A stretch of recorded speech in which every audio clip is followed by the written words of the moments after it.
नमस्कार सुदर्शन न्यूज में आपका स्वागत है। शाम के 5 बज गए हैं और समय हो गया है आज आपको सत्ता के महासंग्राम में लाने का। आपसे सबसे पसंदीदा चुनावी शो है सत्ता के महासंग्राम और आपके साथ में हूं मुकेश कुमार और मेरे साथ में मेरे सहयोगी विकास ब्रजेश। शुरुआत करेंगे हरियाणा से, जहां चुनावी बयार और वादों की बौछार के बीच आज आम आदमी पार्टी ने जगाधरी विधानसभा से अपने चुनावी संग्राम की शुरुआत की है। जहां आपके मुखिया अरविंद केजरीवाल और दिल्ली के पूर्व मुख्यमंत्री अरविंद केजरीवाल ने आम आदमी पार्टी के प्रत्याशी के साथ रोड शो किया और चुनावी शंखनाद किया। एक बार आपको रोड शो में जो कहा है उन्होंने, रोड शो आपको दिखाते हैं। जगाधरी में आज से शुरुआत की है अरविंद केजरीवाल ने अपने चुनावी घोषणा, चुनावी शंखनाद है, चुनावी कार्यक्रम की शुरुआत की है अरविंद केजरीवाल ने। और ग्राफिक्स पे एक बार नजर डालता है कि अरविंद केजरीवाल का कब और कहां प्रचार करने के लिए पहुंचेंगे, क्योंकि एकमात्र स्टार प्रचारक हैं अपनी पार्टी के और वो 100 से ज़्यादा सभाएं करेंगे और करीब 90 के 90 सीटों पे उन्होंने अपने उम्मीदवार उतारे हैं। सभी 90 सीटों पर उन्होंने अपने प्रत्याशी जो है अरविंद केजरीवाल ने उतारे हैं। 20 सितंबर से प्रचार की शुरुआत, यानी आज से प्रचार की शुरुआत उन्होंने कर दी है। जगाधरी से किया है, जगाधरी से उन्होंने चुनाव प्रचार का आगाज किया है। रोड शो के जरिए जो है उन्होंने एंट्री की है हरियाणा की राजनीति में। सीएम भगवंत मान और संजय सिंह भी जो है वो साथ में प्रचार में लगे हैं। अभी तक 13 कार्यक्रम की लिस्ट जारी हुई है, जिसमें आज पहला कार्यक्रम हो चुका है। और अरविंद केजरीवाल जब हरियाणा के रण में उतरे हैं तो सबसे पहले उन्होंने कहा कि आप जो है आज किंग मेकर की भूमिका में खड़ी है और ये चुनाव किंग मेकर की भूमिका में आम आदमी पार्टी निभाएगी। रेवाड़ी, रानिया, भिवानी, मेहम सभी 90 सीटों पर आम आदमी पार्टी ने अपने उम्मीदवार उतारे और आज से चुनावी शंखनाद हरियाणा में किया है अरविंद केजरीवाल ने। उनके साथ आम आदमी पार्टी के वरिष्ठ नेता, बड़े नेता जो हैं तमाम रहे हैं मौजूद। संजय सिंह हो, मनीष सिसोदिया हो या तमाम, चाहे पंजाब के मुख्यमंत्री भगवंत मान की बात की जाए तो सभी नेता आज हरियाणा में ताल ठोकते नजर आए हैं। और कहा है, बड़ा स्टेटमेंट अभी तक का ये अरविंद केजरीवाल का निकला है कि आम आदमी पार्टी हरियाणा चुनाव में किंग मेकर का काम करेगी। चलिए आगे बढ़ेंगे। आपके हरियाणा चुनाव में इतने प्रबल तरीके से आ जाने से हरियाणा के चुनावी समीकरण पूरी तरह से बदल चुके हैं। हरियाणा के चुनाव में उतरी सभी बड़ी पार्टियों में से एक आप ही ऐसी पार्टी है जिसने हरियाणा में कभी सत्ता का सुख नहीं पाया है। इस बार आप सभी पार्टियों का खेल खराब करने का बेताब भी नजर आ रही है और इस कड़ी में आप और बीजेपी और कांग्रेस में सेंधमारी का काम भी बखूबी तरह से करने का सोच रही है। दोनों ही पार्टियों के बागियों को ना सिर्फ पन्हा दी है बल्कि उनको टिकट भी दिया है।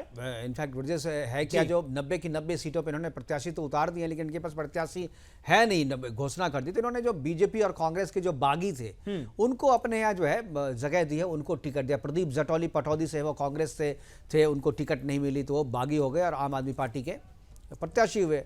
रादौड़ में जो कांग्रेस के हैं भीम सिंह राठी, उनको टिकट दिया आम आदमी पार्टी ने। जगाधरी से जो आज जिसका प्रचार करने के लिए आदर्श पाल गुज्जर, वो पहले कांग्रेस में थे, वो अभी आए हैं यहाँ से। करीब 8 जो है, 5 जो हैं उधर से और 3 जो है बीजेपी के। सतीश जो सिंह जो है वो हैं, सुनील राव है अटेली से बीजेपी के, जिनको जो टिकट के दावेदार थे लेकिन उनको नहीं मिला तो ये इधर आए। फिर छत्रपाल सिंह बरवाल से, इनको भी वो पहले बीजेपी में टिकट की मांग कर रहे थे, नहीं मिला। थानेसर से कृष्णा बजाज, ये भी बीजेपी से है, थानेसर विधानसभा से, और उनको आम आदमी पार्टी ने अपने यहाँ से सीट दी है। बावल में जवाहर लाल है, ये भी वहाँ पर टिकट के दावेदार से, बीजेपी में नहीं मिलने के बाद जो है उन्होंने यहाँ से किया। पटौदी से प्रदीप जटौली जो बागी होकर के आए हैं। रानौद से भीम सिंह राठी आए हैं जो कांग्रेस के बागी हैं। आम आदमी पार्टी से जगाधरी से आदर्श पाल गुर्जर है और इसके अलावा रेवाड़ी से सतीश यादव है। तो रेवाड़ी में एक इनफैक्ट जो है यादव बहुल क्षेत्र है, अटेली से सुनील राव हैं, ये भी राव, वहाँ पर इनफैक्ट यादव जो है वो भी राव लिखते हैं वहाँ पे, और छत्रपाल सिंह बरवाल से। तो रेवाड़ी में जो है मुकाबला दिलचस्प है और वहाँ पर जो है आम आदमी पार्टी जो है एक है जो सीधा जो मुकाबला, जो हम लोग कह रहे थे कि बीजेपी और कांग्रेस के बीच में सीधा मुकाबला है, तो वहाँ पर इस बार देखें आप तो ये मुकाबला कहीं भी किसी भी सीट पे जो है सीधी टक्कर कांग्रेस और बीजेपी के बीच में नहीं, वहाँ हर एक पे चतुष्कोणीय मुकाबला पहले दिख रहा था, लेकिन आम आदमी पार्टी ने उसे पंचकोणीय बना दिया है कि इस बार कहीं 5 लोग जो हैं वहाँ पर हैं और पांचों के पांचों जो हैं, चूंकि कुछ सीटें तो ऐसी हैं, जैसे आप रेवाड़ी की बात कर लें या टेली की बात कर लें, तो ये सब सीटें ऐसी हैं जहाँ पर जो बागी उम्मीदवार हैं बीजेपी के या कांग्रेस के, जो टिकट लेकर के आम आदमी पार्टी से वहाँ प्रत्याशी मैदान में है, वहाँ पर अच्छी टक्कर देंगे, क्योंकि ये पहले बीजेपी के नेता थे और अच्छे जनाधार वाले नेता थे। वहाँ पर देखिए रेवाड़ी जो जगह है, वहाँ पर जितने भी यादव नेता हैं वहाँ सब मतलब कहें जो अच्छे जनाधार वाले नेता हैं, और जिसको भी एक को मिलता है बाकी जो है वो बागी होते हैं।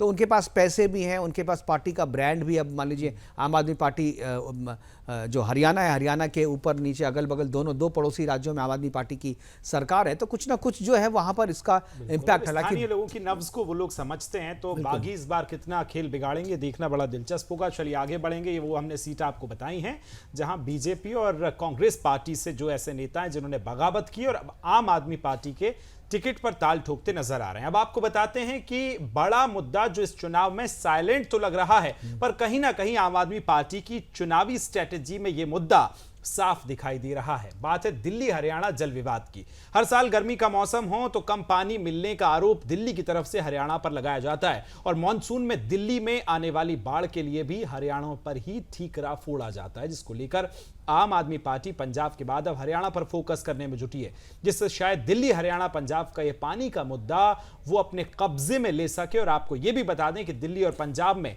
आपकी ही सरकार पहले से है। वहीं इसी मुद्दे पर दिल्ली की नई मुख्यमंत्री आतिशी ने जो बयान दिया है वो इस मामले को साफ तौर पर उजागर करता है। सुनवा देते हैं।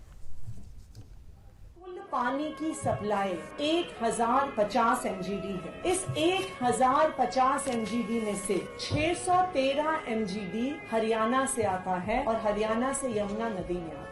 हरियाणा से जो पानी की मात्रा 613 MGD आनी थी वो घटकर 513 MGD हो गई है, यानी 100 MGD की पानी की कमी आज के दिन में दिल्ली में है।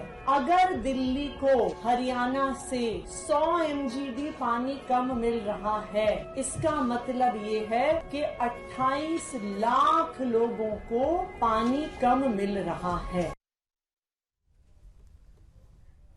तो ये थी पानी की किल्लत के लिए इसका ठीकरा जो है वो हरियाणा पे पोरा जा रहा था। और इससे पहले पराली की समस्या हो या पानी की समस्या SYJ वाला मुद्दा हो, इसके लिए वो पंजाब पे ठीकरा फोड़ती थी आम आदमी पार्टी। लेकिन अब चूंकि पंजाब में अपनी सरकार आ गई है तो पंजाब पे ठीकरा नहीं फोड़कर किया हुआ हरियाणा में फोड़ रही है। और मुझे लग रहा है कि इसको चुनाव का मुख्य मुद्दा बनाया जाएगा कि अगर तीनों जगह आम आदमी पार्टी की सरकार हो तो शायद जो ये समस्या सुलझ जाए। इस तरीके की बातें प्रचार भी की जाए। जरा ग्राफिक्स के जरिए जानने की और समझने की कोशिश करते हैं कि आखिर दिल्ली हरियाणा जल विवाद है क्या।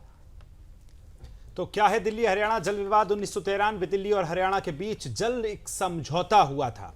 इसके बाद मुनक नगर के जरिए दिल्ली को पानी देने पर, मुनक नहर है इनफैक्ट, हाँ नहर होगी, वहां से पानी छोड़ा जाना था। दिल्ली को जब भी पानी की जरूरत होगी तो उसे पूरा रिफिल किया जाएगा ताकि दिल्ली पानी की संकट से ना जूझे। दिल्ली के पास खुद के कई ठोस जल स्रोत नहीं है, जिसके चलते वो हरियाणा से पानी लेता है।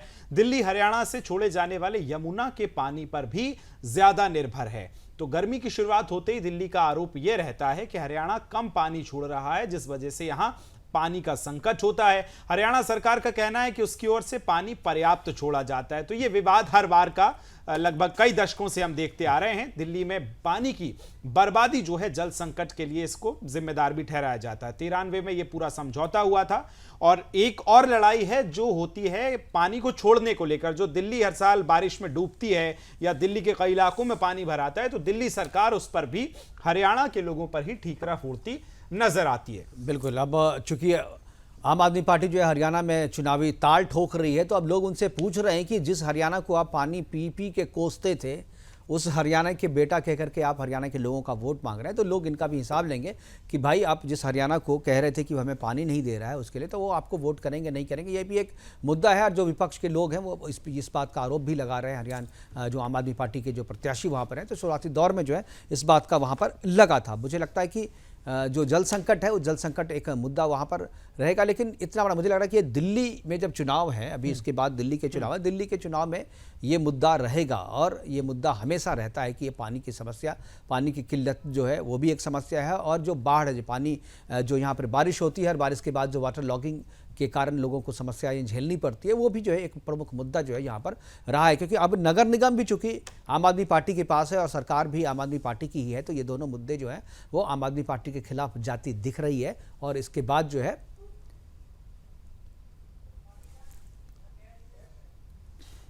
तो देखिए, बिल्कुल ये लगातार जो जल विवाद है और जितने भी मुद्दे हमने आपको बताए, पूरा पैनल हमारे साथ जुड़ गया है। बातचीत की शुरुआत करेंगे। खेमचंद शर्मा जी मेरे साथ हैं, प्रवक्ता भारतीय जनता पार्टी से। रमाकांत पटेल साहब जुड़ रहे हैं, प्रवक्ता आम आदमी पार्टी से। सतीश बघेल जी हैं, प्रवक्ता कांग्रेस से। और संजय राणा साहब मेरे साथ जुड़ रहे हैं, राजनीतिक विश्लेषक हैं। आप सभी का बहुत स्वागत है और चर्चा की शुरुआत करेंगे। सबसे पहले रमाकांत पटेल साहब, आपके साथ चर्चा की मैं शुरुआत कर रहा हूं। 2-3 सवाल हैं कि जब जल विवाद पे बात आती है तो हरियाणा से सवाल आम आदमी पार्टी दिल्ली में करती है, जब पराली की बात आती है तो हरियाणा के लोगों से सवाल होता है, जब बाढ़ का पानी आता है तो हरियाणा के लोगों से सवाल होता है, लेकिन जब चुनाव आते हैं तो फिर सवाल से हरियाणा के लाल पे आप कन्वर्ट हो जाते हैं। तो ये सवाल और लाल पे कैसे जनता भरोसा करेगी? कितने कॉन्फिडेंट हैं? आज आपने चुनावी शंखनाद किया है रमाकांत साहब। जी देखिए, मैं सुदर्शन न्यूज के सभी दर्शकों को बताना चाहता हूं आपके माध्यम से कि सवाल जनता से नहीं होता है, सवाल वहां पर बैठी हुई सरकार से होता है, जो सरकार पूरे प्रदेश को चला रही है। और हरियाणा में लंबे समय से भारतीय जनता पार्टी की सरकार है, तो भारतीय जनता पार्टी की सरकार द्वारा जो भी समस्याएं उत्पन्न की जाती हैं, उसका आरोप तो भारतीय जनता पार्टी की सरकार पे ही लगेगा। पहले खट्टर साहब जी मुख्यमंत्री थे, अभी सैनी साहब मुख्यमंत्री हैं। तो अब जब खट्टर साहब के समय में दिक्कत आ रही थी तो खट्टर साहब को बताया जा रहा था। तो ये भारतीय जनता पार्टी की सरकार से सवाल था। भारतीय जनता पार्टी को उस पे जवाब देना चाहिए था, लेकिन जवाब देने की बजाय पराली तो किसान जलाते हैं, आप उन पे आरोप लगाएंगे तो किसानों को इस बार कैसे मनाएंगे सर? देखिए, पंजाब में भी पराली जलती थी ना, पराली जलने के मामले कम हुए हैं। क्यों? क्योंकि आम आदमी पार्टी की सरकार ने वहां पर किसानों के लिए राहत देने का काम किया है, उनकी पराली नहीं, आपको शायद जानकारी, कौशिक जी मैं आपको अपडेट कर दूं, जानकारी आपको मैं अपडेट कर दूं। पंजाब में पराली जलाने की घटना जो बढ़ी है, कम नहीं हुई। आम आदमी पार्टी की सरकार जब से आई है उसके बाद से पराली जलाने की घटना जो है उसमें बढ़ोतरी हुई है। पराली को डिकम्पोज करने का काम आम आदमी पार्टी की सरकार आई है तो की है। नहीं पराली जलाने की घटनाओं में कमी आई है लगातार। देखिए, और अभी तो जो चुनावी मुद्दे हैं उस पे फोकस है सीधे सीधे कि आम आदमी पार्टी आएगी तो अच्छे स्कूलों की व्यवस्था कराएगी। हमने दिल्ली में किया, हम पंजाब में भी कर रहे हैं। अच्छे अस्पतालों की व्यवस्था कराएगी। आम आदमी पार्टी आएगी तो इतनी महंगी जो बिजली मिल रही है वो बिजली मुफ्त मिलेगी, बिजली का पैसा नहीं देना पड़ेगा किसी को। और हर युवा के लिए रोजगार की गारंटी लेके आ रही है आम आदमी पार्टी। माताओं बहनों को 1000 रुपए प्रति महीना आम आदमी पार्टी आने पे मिलेगा। तो ये तो हमारे वादे हैं। जो सुनील कौशिक साहब भी हमारे साथ जुड़ गए, आपका भी बहुत बहुत स्वागत है सर। जी सुनील कौशिक जी, आपसे यही सवाल, जो आम आदमी पार्टी जो कह रही है उसका जवाब कैसे देंगे? आज से शुरुआत की है कि आपको लगता है कि इस चुनावी टक्कर में आम आदमी पार्टी कहीं जो है एग्जिस्ट करती है, क्योंकि लगातार 2 चुनाव में उनके ज्यादातर प्रत्याशियों की जमानत जो है वो जब्त हो गई थी? देखो, राजनीतिक मुकेशी आरोप प्रत्यारोप तो रहेंगे ही, लेकिन निश्चित तौर से पंजाब की सरकार का एक रिकॉर्ड तो उनको देना पड़ा, क्योंकि दिल्ली में आप तमाम आरोप प्रत्यारोप करते हैं कि प्रधानमंत्री काम नहीं करने दे रहे, एमपी काम नहीं करने दे रहा, लेकिन पंजाब में तो आप स्वतंत्र हैं। पंजाब में तो ऐसी कोई दिक्कत है नहीं आपको। तो ऐसी स्थिति में मुझे लगता है कि जब हरियाणा के चुनाव में आप पार्टी जाएगी तो दिल्ली के साथ साथ मुझे लगता है दिल्ली के जो गुणगान किए जाएंगे उसके साथ साथ पंजाब की स्थिति को भी उन्हें हरियाणा की जनता को बताना पड़ेगा। सबसे महत्वपूर्ण बात यह है, कुछ सीटें ऐसी हैं हरियाणा में जहां हम देखेंगे कि आपने अच्छे से वहां तैयारी की और आपका प्रतिनिधित्व है। ना समाजवादी पार्टी जिन सीटों पर 10 से 12 जो सीटें हैं, ना मुस्लिम 52 सीट, यादव 52 सीटें थी, जहां समाजवादी पार्टी भी अपना दावा ठोक रही थी, लेकिन निश्चित तौर से हम देखेंगे तो पिछले 2 साल से उन सीटों पर आप पार्टी ने भी तैयारी की है। लेकिन जहां आजाद पार्टी की आप बात करें, चंद्रशेखर जी की, बहुजन समाज पार्टी की बात करें, और ये 2024 के इलेक्शन के हम रिकॉर्ड देखेंगे तो इंडी गठबंधन को निश्चित तौर से जो दलित वोट बैंक था वो लगभग 68% वोट मिला, जो पिछले 2019 की अपेक्षा 40% से ज्यादा था। लेकिन चंद्रशेखर से जो कास्ट फैक्टर है उस पर हम बातचीत करेंगे। शर्मा जी बीजेपी से है, सतीश बघेल बीजेपी कांग्रेस के प्रवक्ता है, रमाकांत पटेल जी आम आदमी पार्टी और सुनील कौशिक राजनीतिक विशेषज्ञ के तौर पर जुड़ गए हैं। और वापस चलेंगे और अपने मेहमान खेमचंद शर्मा जी बीजेपी से है, मैं आपके पास आना चाहूंगा। खेमचंद जी, जिस तरीके से आम आदमी पार्टी की एंट्री हुई, हालांकि पिछले 2 चुनाव में भी आम आदमी पार्टी ने एंट्री की थी, लेकिन कोई खास असर नहीं छोड़ पाई। इस बार जो दावा किया जा रहा है केजरीवाल की तरफ से, इस बार केजरीवाल ने इस्तीफा देकर के पूरी तरीके से अपने आप को हरियाणा के लिए फ्री कर लिया। पूरा समय जो है वो अब हरियाणा में देंगे, प्रचार करेंगे। खेमचंद जी, क्या आपको लगता है जिस तरीके से दावा किया जा रहा है कि बिना आम आदमी पार्टी की सरकार वहां पर नहीं बनेगी, क्या कहेंगी आप? बीजेपी को क्या लगता है, क्या सही में आम आदमी पार्टी जो है वहां इस स्थिति में है जो उनके बिना सरकार ना बने? नमस्कार मुकेश जी, जय हिंद। नमस्कार, जय हिंद। देखिए, आम आदमी पार्टी ने गुजरात इलेक्शन में भी ऐसा ही बोला था। उन्होंने गोवा के इलेक्शन में भी ऐसा बोला था, उत्तराखंड के इलेक्शन में भी ऐसा बोला था कि बिना आम आदमी पार्टी के वहां सरकार नहीं बनेगी। लेकिन हम सबने देखा, हाँ, गुजरात में कांग्रेस कुछ जगह हारी जहां पे आम आदमी पार्टी ने कुछ सीटें जीती। तो ये हो सकता है कि जहां विपक्ष का डोमेन है, विपक्ष के वोट्स हैं, जहां पे भारतीय जनता पार्टी की नकारात्मक वोट है, वहां पे कुछ जगह आम आदमी पार्टी 1-2 सीटों पे या 2-4 सीटों पे कुछ प्रभाव छोड़े। लेकिन आम आदमी पार्टी और कांग्रेस दोनों की दोनों सत्ता से बहुत दूर है, क्योंकि ये नकारात्मक राजनीति करते हैं, लगातार अफवाह फैलाते हैं, झूठ फैलाते हैं, और सब लोग ये देख रहे हैं कि किस तरीके से इन्होंने हरियाणा को बदनाम करने की साजिश रची। और आज 36 समाज की, अगर सभी समाज की, सर्व समाज की कोई बात कर रहा है तो भारतीय जनता पार्टी है। हम सभी को रिप्रेजेंटेशन भी दे रहे हैं, सबको हम लोगों ने अपने देखा किस तरीके से जब हम लोगों ने कैंडिडेट को सीट दी तो सबको सीट भी दी है, सबको मौके दिए जा रहे हैं, सबको मंत्रिमंडल में मौका दिया जा रहा है और सबके लिए काम किया जा रहा है। ये वो लोग हैं जो विशेष जाति को देख के, विशेष धर्म को देख के काम करते हैं और उसी आधार पे हरियाणा को ही चलाना चाहते हैं। इसीलिए कांग्रेस और आम आदमी पार्टी दूर दूर तक सत्ता के पास नहीं पहुंच रही है और ना ही कोई प्रभाव छोड़ पाएगी। खेमचंद जी, आपने कहा कि 5-6 सीटों पर शायद कुछ प्रभाव छोड़ पाए आम आदमी पार्टी। बीजेपी अपना मुकाबला जो है किससे मानती है? बीजेपी और कांग्रेस और आम आदमी पार्टी को आप कह रहे हैं कि कहीं दूर दूर तक नहीं है, तो क्या आपका मुकाबला जेजेपी से है या एनएलडी से है? और जिन 5 सीटों के बारे में आप कह रहे हैं आम आदमी पार्टी वहाँ प्रभाव छोड़ सकती है, क्या वो सीटें आप बता सकते हैं? नहीं, आम आदमी पार्टी क्या है, क्योंकि जो इनका प्रचार तंत्र है डिजिटल मीडिया पे रहता है, सोशल मीडिया पे रहता है, तो शहरी सीटें जहाँ पे कांग्रेस की बहुत ज्यादा, आप देखेंगे कि तो जिस तरीके से राहुल गांधी जी ने विदेशों में जाके झूठ बोला है, वहां पे इनकी बहुत ज्यादा किरकिरी हो रखी है। हो सकता है तो जो विपक्ष का स्पेस है वहां पे थोड़ा बहुत प्रभाव, ये 2-4-5 सीट जो शहरी सीट हैं वहां पे ये छोड़े, लेकिन अधिकतर सीटों पे जो लड़ाई है आपस में विपक्ष के स्पेस की है।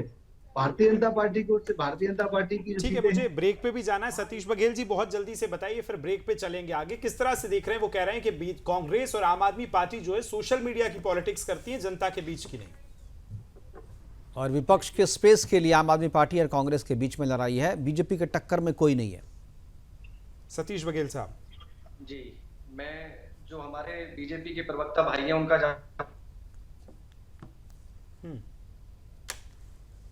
देता हूँ, जाट की पॉलिटिक्स बीजेपी कर रही है। एक जाति के खिलाफ सभी जातियों में एक नफरत पैदा करना और उसका फायदा उठा करके सरकार चलाना, 10 साल तक हरियाणा में शासन करना और फिर युवाओं को नंबर 1 बेरोजगार बनाना। ये सबको पता है कि बीजेपी किस तरह से राजनीति कर रही है। आरोप हम पे लगा रहे हैं कि हम जाति की राजनीति करते हैं। हम जाति की राजनीति नहीं करते, बल्कि हम सभी जातियों को हक देना चाहते हैं और इसीलिए जातिगत सर्वे की भी मांग कर रहे हैं। और अब हमने अपने जो हमारा घोषणा पत्र है उसमें जातिगत सर्वे करने का ऐलान भी किया है। और जो इलेक्शन है वो बीजेपी और कांग्रेस के बीच है।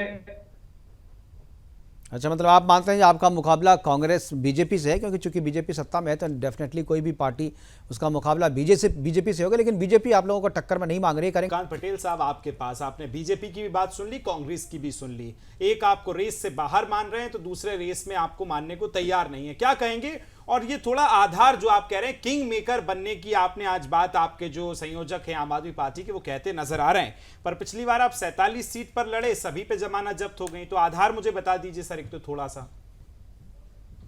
देखिए, आम आदमी पार्टी का जनाधार लगातार बढ़ रहा है। आपने इस लोकसभा चुनाव में भी देखा, जहां आम आदमी पार्टी चुनाव लड़ी थी, 4.5 लाख से ज्यादा वोट वहां पर मिले थे। एक बात, मैं हरियाणा की बात कर रहा हूं, तो आम आदमी पार्टी को तो लोग पसंद करते हैं, आम आदमी पार्टी की राजनीति को पसंद करते हैं। हमारे मुद्दे क्या होते हैं? हमारे मुद्दे होते हैं कि बिजली मुफ्त देंगे, अच्छे स्कूल की व्यवस्था करेंगे, अच्छे इलाज की व्यवस्था करेंगे, रोजगार देंगे।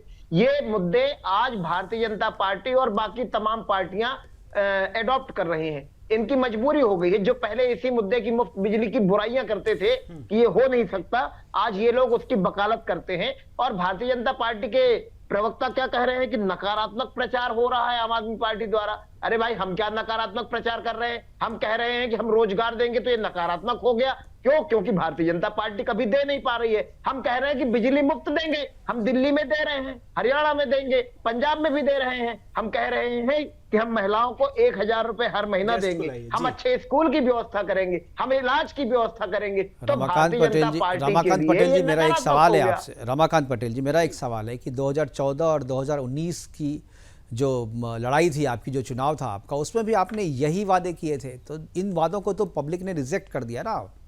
तो अब कुछ नया कहते हैं ना। 14 में क्या फर्क था? 14 की जो बात आपका, 14 में जो घोषणा पत्र था आपका, 19 में जो घोषणा पत्र था, और अभी 24 में जो है ऑलमोस्ट सेम है। देखिए, आम आदमी पार्टी को भी बने बहुत ज्यादा लंबा समय नहीं हुआ है, लेकिन इतने कम समय में राष्ट्रीय पार्टी बनना, गुजरात में सीटें आना, गोवा में सीटें आना और हरियाणा के अगल बगल के दोनों राज्यों में सरकार होना, ये तो अपने आप में उपलब्धि है। तो नहीं, मैं मान रहा हूँ हरियाणा आपकी के उपलब्धि, मैं अगल मान बगल रहा के हूँ। राज्यों अब के देखिए, जो सत्य है सरकार उसको तो स्वीकार करेंगे। हम मान रहे हैं कि आपने बहुत अच्छा परफॉर्म किया, इन दोनों राज्यों में आप नेशनल पार्टी बन गई, बात सही है। लेकिन नेशनल पार्टी को रीजनल पार्टी बनते और ख़त्म होते देर नहीं लगता। हमने लेफ्ट को भी देखा, हमने बसपा को भी देखा, और बहुत सारी पार्टियां जो रीजनल थी, नेशनल थी, रीजनल हो गई। तो आपको भी, अगर आप आज बढ़ रहे हैं, तो आप हरियाणा में जो दावा कर रहे हैं, वो दावा हरियाणा में चल नहीं रहा है ना। मैं ये कह रहा हूँ कि हरियाणा नया क्या कर रहे हैं आप? जो जिन मुद्दों को लेकर के 24 में आ रहे हैं, उन मुद्दों पे तो आपको रिजेक्ट किया जा चुका है पिछले 2 चुनावों में। तो क्या जनता स्कूल की व्यवस्था नहीं चाहती कि अच्छे स्कूल मिले? आप नहीं सबने चाहती देखा है, तो, टीवी लेकिन चैनल आपके में जरिए चल नहीं रहा है चाहती है। लगातार। वो आपके जरिए नहीं चाहती है, वो चाहती है जो कोई दूसरी पार्टी दे। वही आप कह रहे हैं कि आप ही के बात को बीजेपी और कांग्रेस अपना रही है, तो कांग्रेस और बीजेपी की बात पे भरोसा करके उसे लोग चुन रहे हैं। मतलब मुद्दे तो हरियाणा की आपके हैं, जनता लेकिन ने आपको लगातार- नहीं पसंद किया जा रहा है। ये मैं कह रहा हूँ, इसको हरियाणा कैसे की आप जनता- बढ़ेंगे? इस चुनौती से कैसे हरियाणा की निपटेंगे? जनता ने सभी को मौका दिया है। भारतीय जनता पार्टी ने पिछले कुछ समय में आम आदमी पार्टी की छवि खराब करने का प्रयास किया है, लेकिन जनता ये देख रही है कि न्यायालय में कैसे भारतीय जनता पार्टी की जांच एजेंसियों की दलीलें धराशायी हुई हैं, कोर्ट ने कैसे उनको फटकार लगाई है।